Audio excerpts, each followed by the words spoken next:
As Sung Jinwoo stepped out from Jagrat's cloak, he dropped 2 bloodied fangs in front of Frost Monarch, remnants of Fang Monarch, who had just been annihilated moments earlier. Then, without a word, he thrust his Dragon Fang dagger straight into Frost Monarch's left shoulder. A second dagger rained from the sky, impaling the right. Before Frost Monarch could react, Jinwoo unleashed a flurry of relentless slashes. Strike after strike tore through him, until the 5th blade finally reduced his body to ash. The Frost Monarch was no more, but the victory was short-lived. Baru, the Ant King, approached with grim news. Jinwoo's father, Jin Ha, was missing. Jinwoo looked down and found the small dagger his father had once used to protect him. He knelt, picking it up quietly. Somewhere in a shadowy alley, Jin Ha lay slumped against a wall, mortally wounded. His body was crumbling away, fragment by fragment. This was the cost of wielding divine power in a human shell, but saving his son had made it all worth it. Suddenly, a dagger clattered in front of him, and a familiar voice cut through the silence. You thought I wouldn't find you, leaving again without a word like last time. Father? Sung Jinwoo stood before him. As their eyes met, Jin Ha's memories began to return. 10 years lost in a dimensional rift.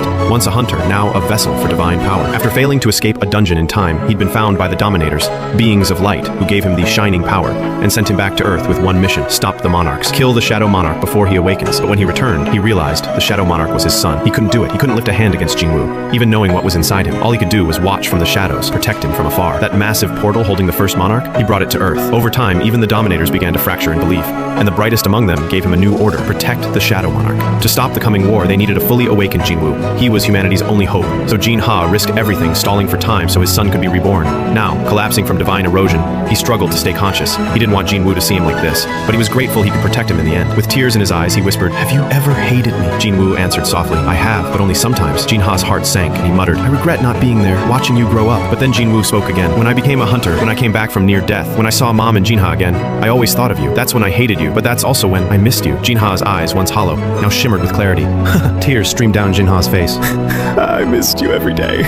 Even if you couldn't see me, just watching from afar was enough. Golden cracks spread rapidly across his body. With one final burst of strength, he stood and embraced his son. Jinwoo broke down, clinging to him. Jin Ha smiled. I wanted to say so much more. Spend more time with you. I wasn't a good father. I'm sorry. And with that, his body shattered, scattering into golden dust across the city. Elsewhere, Jinwoo's mother gazed out at the falling snow. A single tear ran down her cheek. She turned to Jin Ah and said, "It's time for us to move. It's okay to leave now." Meanwhile, Sung Jinwoo looked up at the sky, watching the golden fragments disappear. He let out a into the heavens. "Hear me, monarchs! You will all pay for what happened today." His cry echoed across the world. The true war had begun, and in the skies above, the great portal was finally opened.